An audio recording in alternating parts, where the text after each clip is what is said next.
Good morning, gentlemen. I hope everyone's well. I guess good evening for you, Farokh. Good evening.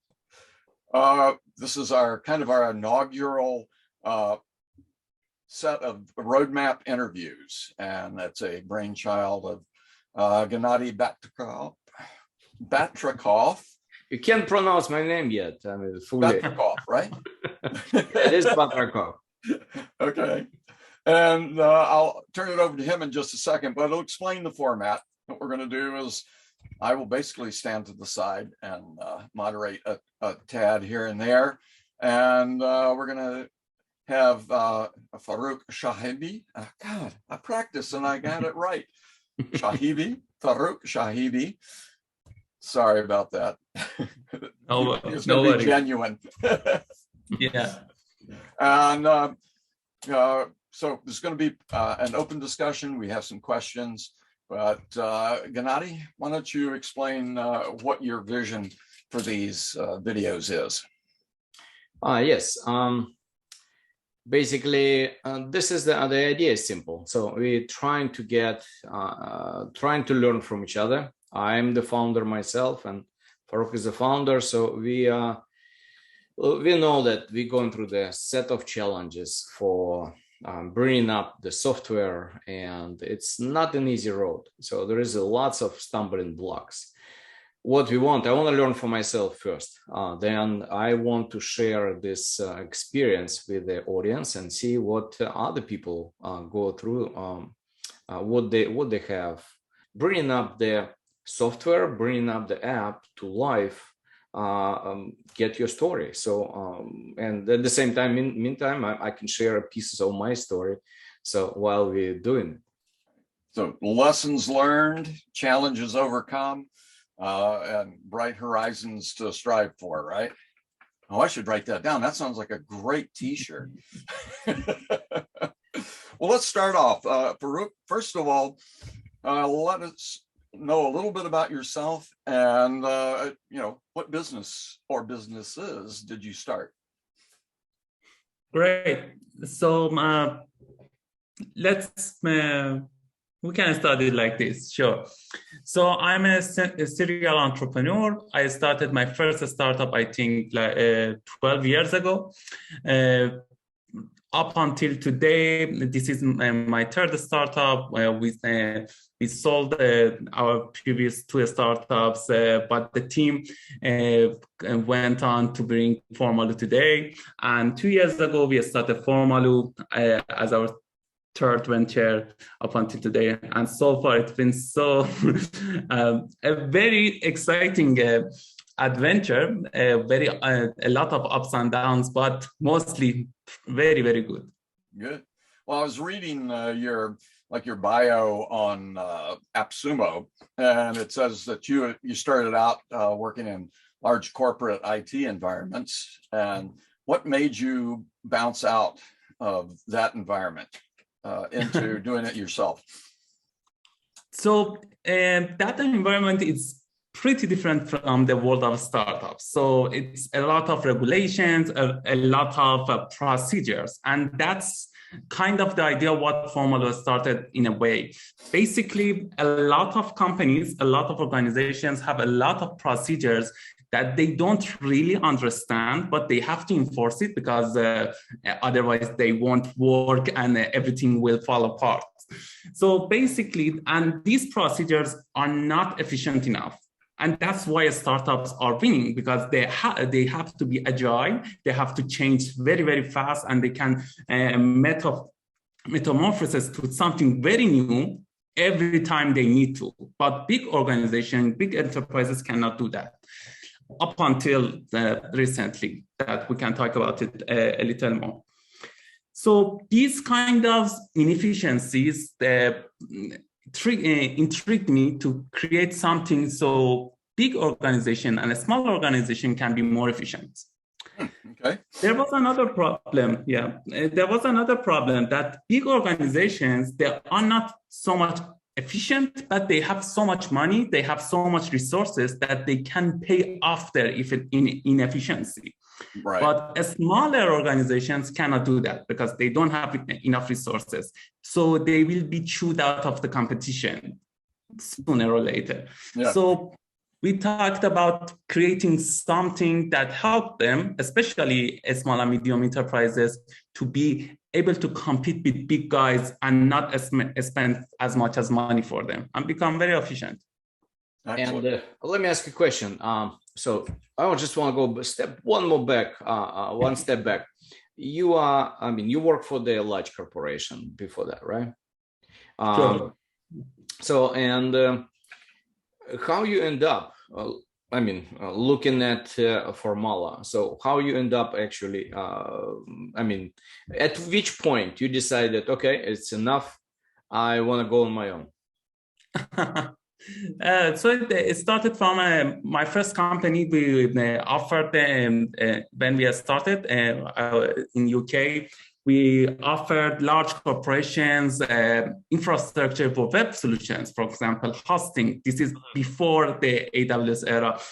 Hosting managed solutions so they can have everything in very organized way, so they can have pretty strong services with no IT requirements in their part.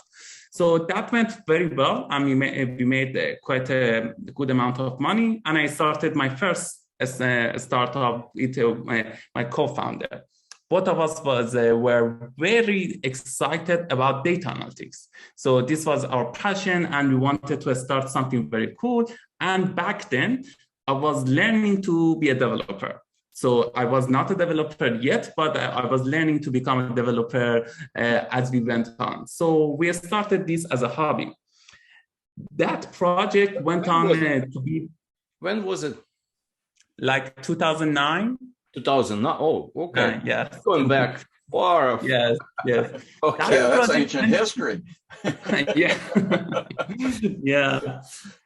It went to become it became a large social network. We had 300,000 users every month, and they used a lot of exciting stuff, and we were engaging them in a very fun way.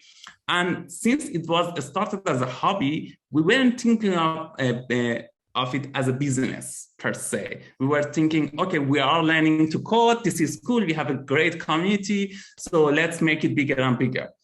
And as far as the social network got bigger, a lot of expenses happened to us. So we were forced to for it to become a business. After that, for it to become a business, we started with working on analyzing data and data mining algorithms. That went to be very lucrative because a lot of companies, especially larger social networks, needed that. So they wanted our engine for their own social network. And that was the end game for us because we sold to one of them our data mining algorithm, and they used it for their own social network. So you haven't started with Formaloo. Yeah. So you haven't started with Formaloo. You started with another company first, right? Yeah, this is my third. Yeah. A third. Wow. Okay. Yes. After that, I went to event management industry. We were a data analytics software as a service for the event management, events and exhibitions. And after I sold that company in 2020, we started Formaloo. Excellent. Okay. Yeah. Okay. Cool. And now related to your current company, so what moved you into this space? So that was the data was part of all of my three companies. So we were working with data. We know that how businesses can use it. But as we worked with large enterprises, we saw that a lot of large enterprises have a lot of money to really analyze their data. They are throwing money at it. They are not efficient, but they are throwing money at it to get the results. And at the end of the day, they will. But smaller companies, small and medium enterprises, small and medium businesses cannot do that because they don't have the money, they don't have the time, and they will be losing their ground to their competitors. So we said, what if we create something, I have to mention, the large amount of what large organizations use is money for development, for data scientists, for human resources. They are creating their own unique solutions. That is very beneficial for them. It takes a lot of time, it takes a lot of money, but it's unique for them and they can use it and it's efficient in any way. Small companies cannot do that. Hiring a developer, it's like a few $1,000s a month. And for a complete project, you need a couple of developers, couple of data scientists to really make it work. And it's out of the budget for many companies. So we said, what if we created something so every business can create their own solutions without the need of someone else? And the trigger for that was a lot of our smaller clients. They said, we need this, we need that, a lot of customizations and a lot of improvements. And we said, okay, this will cost you this much, that much. And they said, this is too much for us. And we said, okay, let's create something very, very simple for them so they can use it and without us being interfering with them, so they can use it. And we offered Formaloo as a free service for them. They liked it so much that we said, okay, maybe we think we can make it a business. Yeah.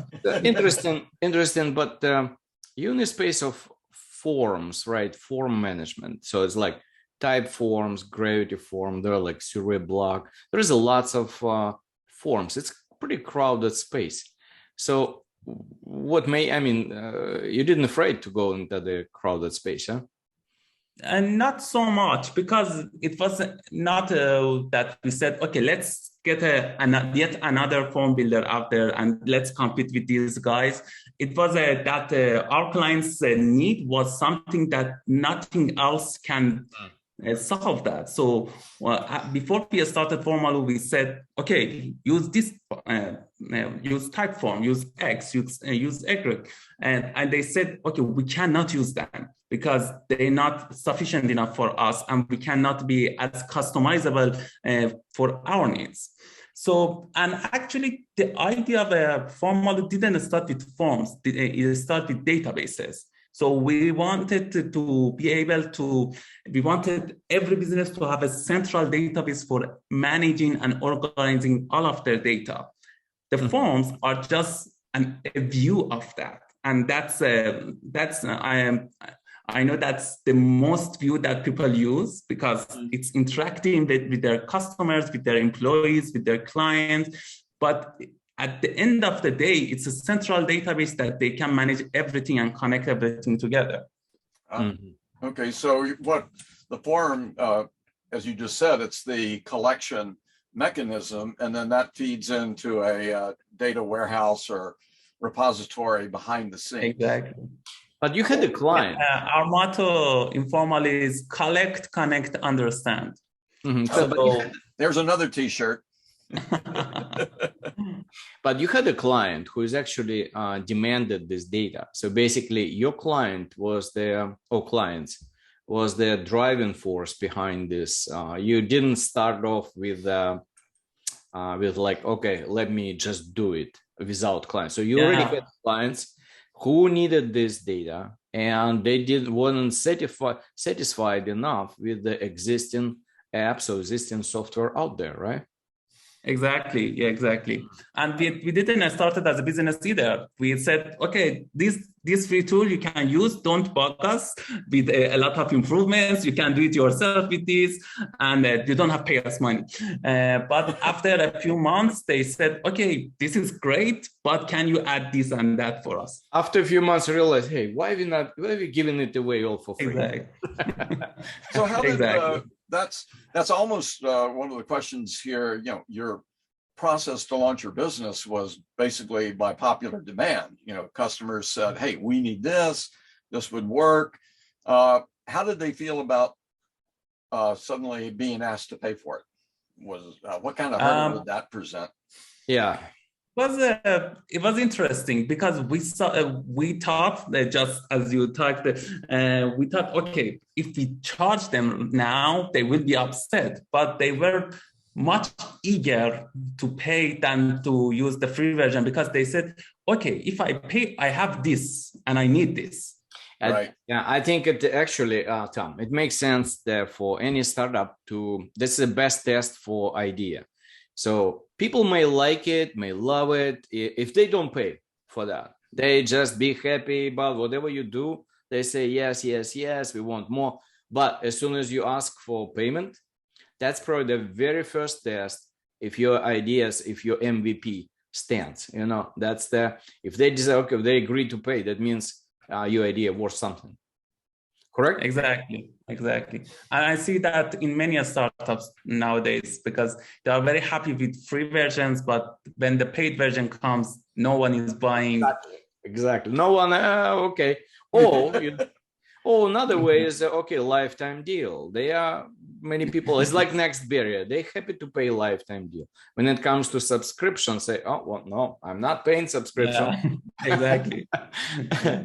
Yeah. Well, since Blogly is a content creation platform, and when I first encountered it, I was convinced that Gennady was reading my mind. It's the term of a lot of the features. How about content and what role it plays in your business? How important is content creation to communicating and conveying your message and supporting your business? For us, actually, it was interesting because, as I said, we started as a free version. And so when you start a free business, you don't have money to promote it on Google Ads, on Facebook Ads. So we said, okay, let's not promote it at all, but let's create content for it. So let's create tutorials, let's create know-hows, case studies on how people can use Formaloo. And that actually paid off and paid off very big for us, because a lot of people were looking for something that we built, but they didn't know us precisely. And actually, another thing that helped us a lot is that Formaloo is best when used in the business with other systems, because we are not here to replace anything. We are here to connect everything together. And when you connect this tutorial on, okay, you can do this with Formaloo and do that with something else, people seem really to like it, because they can, it solves a problem that they had for months. And these tutorials were a very big hit. So the more you focused on the use cases in tutorials, so that will help people to understand what value they're getting, right? Exactly. Anything that help people create something faster. So we are a no-code platform. We help people to become developers without being able to code. And the main part of that is reducing the time to become a developer. And so reducing the time is to show them what they can do. So Formaloo is like a Lego. To piece these together and to create something useful. So for that, you need to show people how you can piece these together to have their own vision. Can you give us an example, actually, of any of the quick use case, how your software was used in the past for one of your clients? For example, this is a large trend. Since Corona hit, since COVID went everywhere, everyone went remote.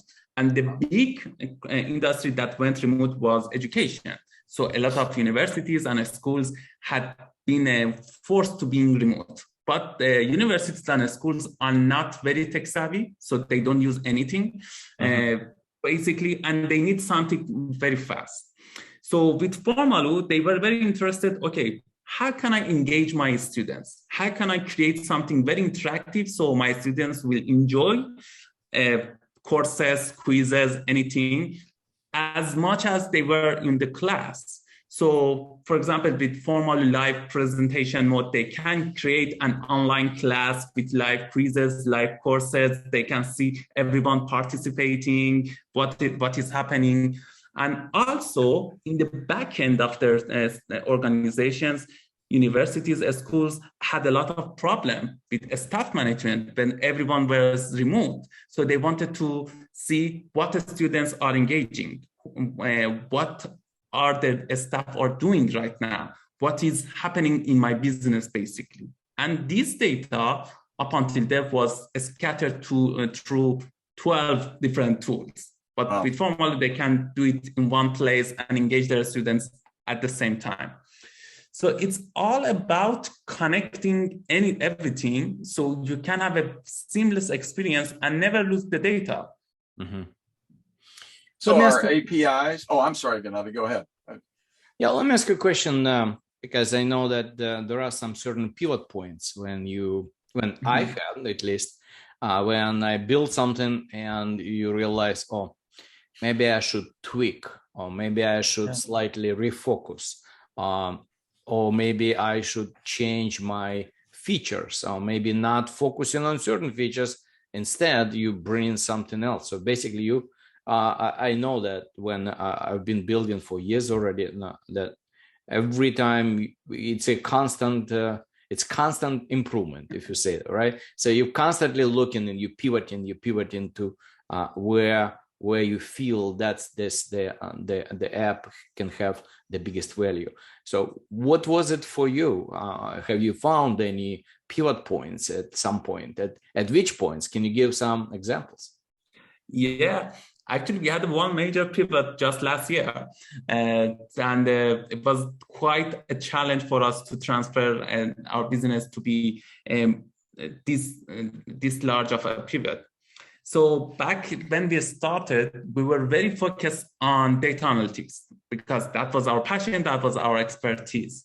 And when you are focused on data analytics, the type of the companies that you attract are big companies, large enterprises, organizations, because they need what you built.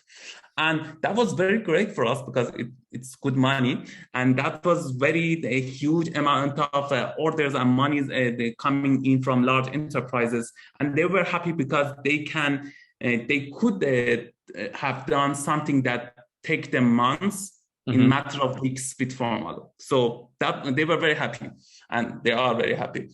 But the main challenge was for us, because back then the people that were using Formaloo were developers, because they needed something to reduce the time of development for them. So if you want to create a very good data analytics system for your organization, it takes months. With Formaloo, it takes weeks, because we have something called Formaloo Customer Data Platform, which is analyze all the data from consolidate, unify, and analyze all the data of customers for big businesses, for example, e-commerces, startups, and developers of those teams can use Formaloo to run gamification systems, high performance ads in a fraction of time, like in few days or in few weeks. So they were very happy. But it left out a large amount of customers for us, because large enterprises were very happy with Formaloo. Small and medium enterprises were not, because they couldn't use Formaloo because they had to hire developers to assemble Formaloo for them. So that was a pivot point for us to say, okay, let's create something that is truly no code, so they don't need anyone. And that opened a huge door for us. Like our MRR tripled, our customers tripled, and our retention rate went up the roof. And a lot of smaller businesses were entered Formaloo and used it. And large organizations were happy with developer-friendly tools that we provide. So it was a win-win. Cool. So but it was a hard decision, because it's not easy to pivot something that is working to something else entirely. Right. It's actually, it's terrifying in business to say, and I've worked for companies that refuse to change, and they're not in their existing format anymore. So yeah, it is very terrifying to business people to, it's working. What if I touch it does it break? Exactly. Exactly. It almost seems like one of the questions we want to ask, how do you attract and retain? You mentioned that customer retention is really high, which is, everybody's goal. What do you do today to attract people? And obviously, once they use the product, they like it and they stay. But what are your techniques for getting people? That's in two words. In 2 words, is what's your marketing strategy? In 2 words, in 2 words, word of mouth. So the biggest ally that we had so far was that people were using Formaloo and referred their colleagues, their friends to start using Formaloo. We never had a lot of money and a lot of investments. We were always cash flow positive. We were striving to build the business ourselves. And we didn't have a large budget to, for example, run the Google advertisement, a large amount. And the biggest ally was word of mouth, and that helped us a lot. And the people seem to invite their colleagues to work with them. The second biggest ally that we had so far was our reseller program. So a lot of agencies use Formaloo to build something based on Formaloo and sell it to their customers. So this model worked for us pretty well because they like that they can get it at a fraction of price compared to building them themselves with developers, but they can sell it for a large amount of money themselves. Cool. Interesting. So on the back end, you have, you collect, your clients say collect the data using the forms, and then do you have, what kind of analytics you have on the back end? You provide all the like a building dashboards inside, or? Yes. So basically with Formaloo, people can create forms, databases, and now applications, even mobile applications and web applications. And they can create anything they want with their database that they have, different views, different everything. And we have another product called Formaloo Customer Data Platform that analyzes all the data they have, not only from the Formaloo, but from every data source they have. Imagine that you have a Shopify business and you want to analyze all of your customers. All of your data is not going through Formaloo. You have Facebook data, you have Google data, you have data in Shopify, and you have Mixpanel, Heap, anything else. And Formaloo can analyze all of that to improve sales, to improve, reduce churn rate, improve retention, and create the very specific kind of things that people need. For example, gamification systems, Facebook advertisement, retargeting ads, anything on that part. Okay. Yeah, it's kind of, this data is always difficult. They're all scattered like Google Analytics. I hate to go even in the Google Analytics. Even though I have to, but it's just, it just too much data. Exactly. It's overwhelming. Overwhelming. Yeah, because that's the main issue with data, because data is like a rough piece of wood. So it doesn't mean anything as itself, because you can create anything with it. So a piece of data, it's meaningless. But what you can build on it, how you can use it, how you can put it together with other things, that give them meaning. Yeah. Of not a meaning of what they are, because it doesn't matter what they are, doesn't matter the statistics. It matters what you should do with it. What should be your next action? So a perfect data analytics system gives you the next action, the most optimal action that you should do with the data that you have. But as you said, a lot of these data are buried in Google Analytics in different systems, and people never really use it. And even if they are using it, they are not using it, they are visualizing it. So it's a difference, because when you visualize something, you're not truly using it. You are just have a better understanding of what it means or not. Right. Because I saw most organizations, they have a stack of reports and they didn't use it. But yeah, that's usually, That's And reports never die. I found that out. Once that report starts, it never Exactly, stops. because managements like reports because they think they are doing something. I made this report, but it's not as useful as the action. That's correct. Yeah, I used to work in a corporate environment. I know how. I mean, reports are like it's everything. You gotta. The more reports you have, the better. But what's important. I mean, the important part about reports, you gotta take value out of it and use it. So just seeing the data is one thing, but using it is another thing.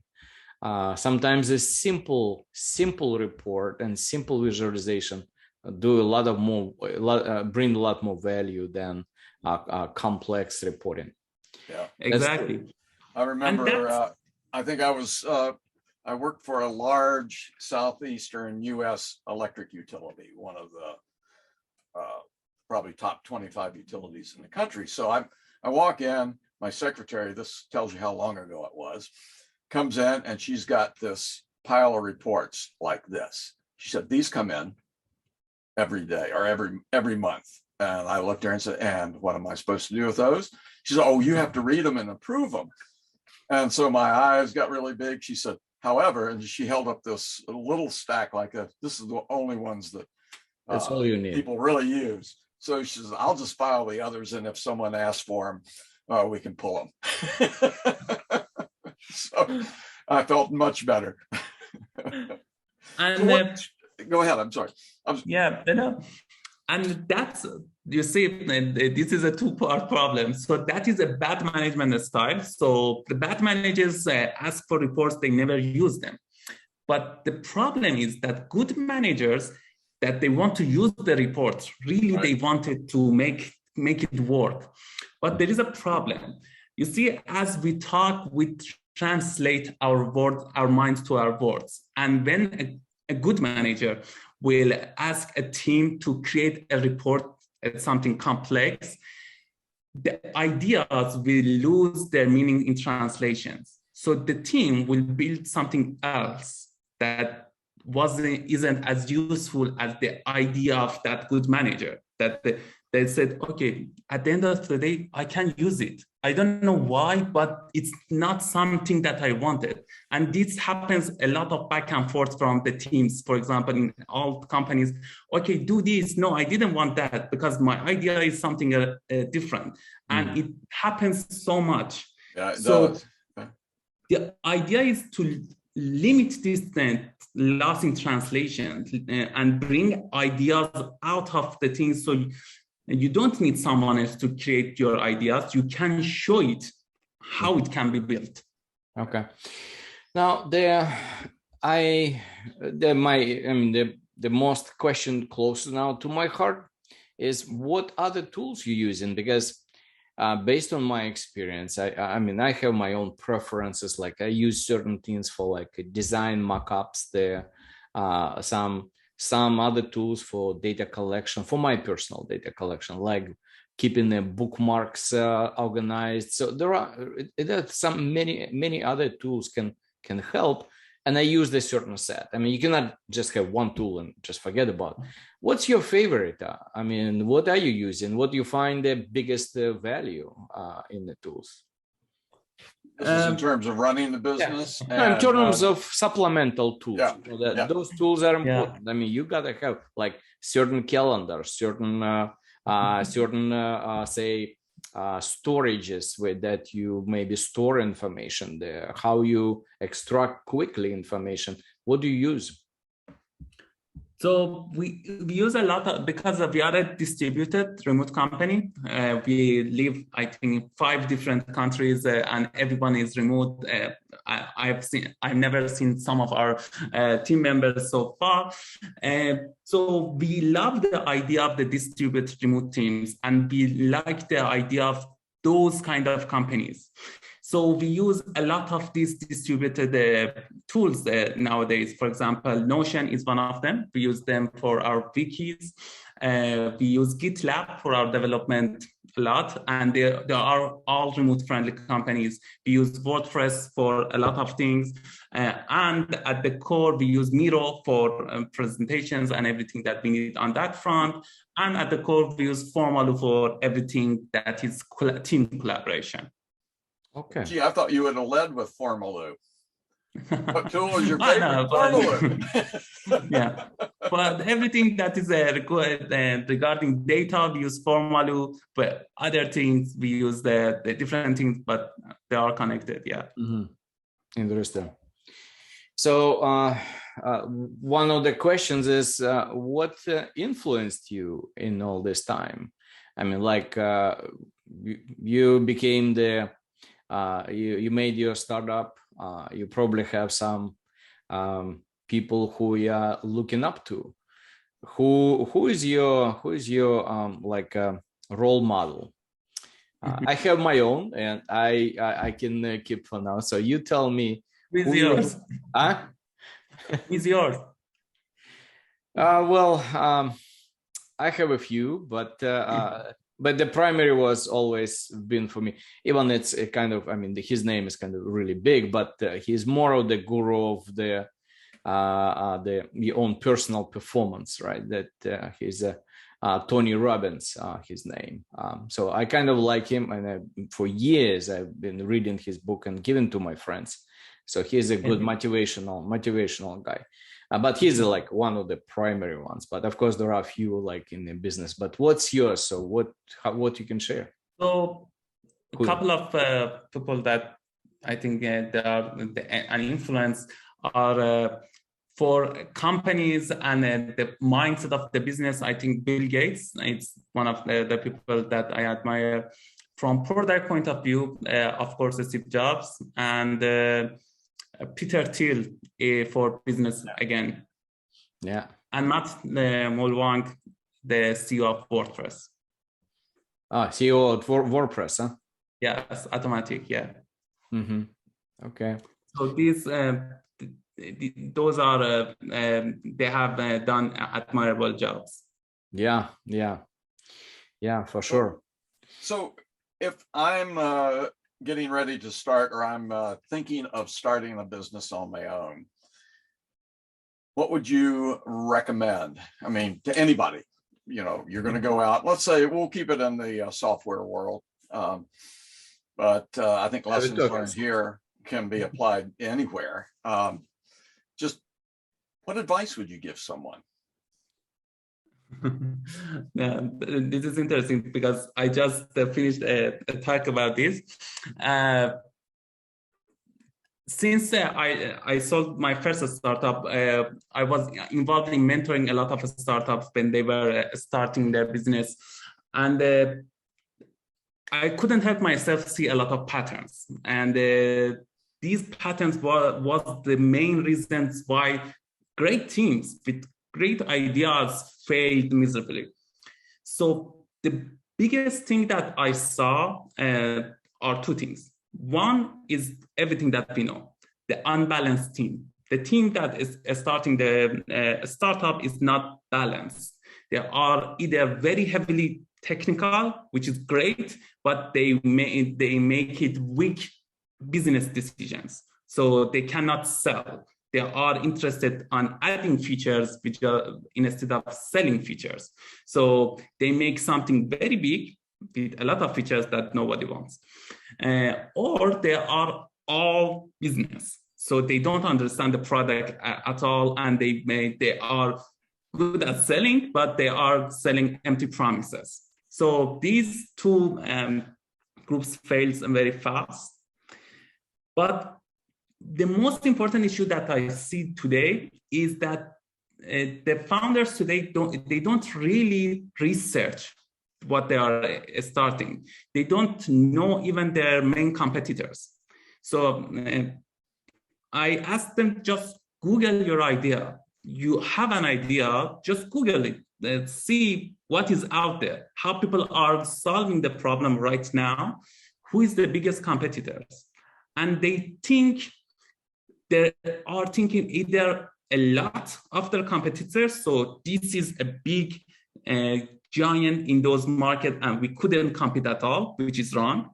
Or they ridicule their competitors and they say, okay, they are doing all the bad decisions. But if they did make all the bad decisions, how are they so big? They have to have some good decisions. Okay, so they don't really pay attention to their competitors. And most of the time, they don't even know their competitors. They think they do because they think, okay, this software as a service company is my competitors and I'm better than this guy and why I'm not winning. But most of the time, something else, something entirely different is their competitors. A piece of paper can be a competitor. A whiteboard can be a competitor. And these hidden competitors lose a lot of vision for and perspective for the founders. So they really need to understand the market that they want to participate. It's not enough for me to know how to code. I should really understand the market that I am working in. I should know the big players. I should know the trends. I should know everything about that market since I want to work on that market. Yeah. When I'm building, for example, my second startup was event management company, event management technical system, but it's not a coding company. It's not a software company. It's an event management company. So I have to know event industry. I have to know exhibition industry, what is happening there. These are main things. Another thing is that a lot of founders lose a lot of time because, for example, before they start, they go for investment or they participate a lot of pitch competitions or do a lot of things, spend months on market research without having an MVP out. They don't know what people want. So these kind of problems are the main issues they face because they run out of money or they get frustrated because they don't see the results. But how do you want to see the results if you don't have your MVP out, if you don't have your initial customers and you don't use their feedback? Because it doesn't matter what you say my startup is, my startup this and that, my idea is very powerful. At the end of the day is how customers use it. So how customers are using your system, using your product is what your company is. And if you don't have those customers, you're waiting to be perfect, you're waiting to be bug-free or anything else, you will lose. You mentioned all the errors that everybody makes, like going after, building a software. You think that you need to fill as many features as possible. But it's not really true. You really don't want to stay away. And I've been through that, and I know I made my mistakes. Me too. So it's not. I made this mistake so many times. It's ridiculous because I said, okay, we have to have that. We have to, before launch, we have to have this feature or that feature. We have to. And you keep pushing launch. You keep postponing advertising, and you keep pushing all the time. You're thinking you're not ready yet, and you know that so many times I've been, and sometimes you need to tie up yourself and just have to go ahead with you got MVP, you got barely working product, push it out, and then you get some responses. People can tell you what they like, what they don't. Exactly. In all these years, every single time that I postponed the launch, I end up regretting that. And every time that I launched a buggy, very bad version of the product, it ended up working and people seem to like it. So why not try it? Yeah. Well, I'm going to interject here just a moment. For those who don't know what MVP stands for, it's not like Tom Brady for the Buccaneers. It's minimum viable product. That's right. That's right. Yeah, for somebody who is actually working on a software, I think pretty much everybody understands. Yeah. Yeah, but some people might see it and say, what are they talking about Brady for? He resigned. He's talking about American football. You and Europe, right? So you're not as much affected about the American football. Yeah. Well, our final question on the list, unless you would like to add something else, or Gennady, if you've got one, is where can they go to find out more about you, Formaloo, and what you offer? Where would you point us and them? So I will be happy to talk to everyone and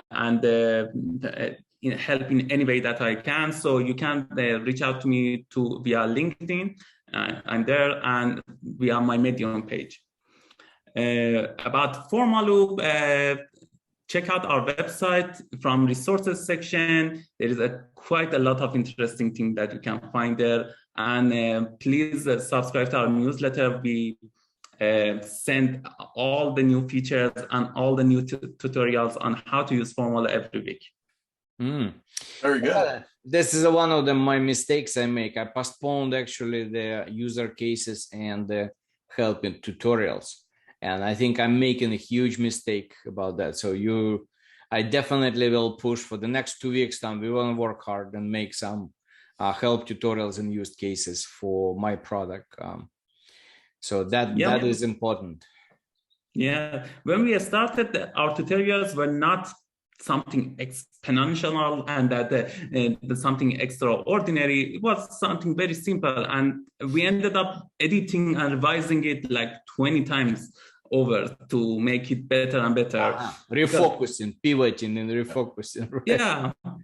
Yeah, because we learned something new. Okay, we can add that to that tutorial. Yeah, that's fun. And it ended up working. Yeah. Excellent.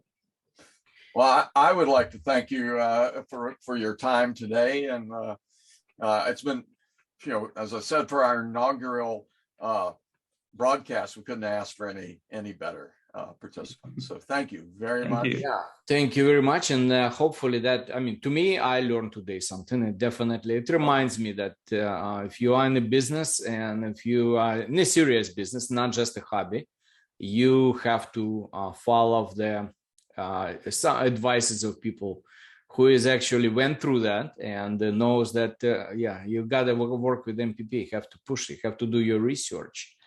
Research it's a huge part. Definitely. So it's a good reminder. Yeah. Thank you. Thank you very much. Yeah, enjoyed it. And good luck, continued good luck.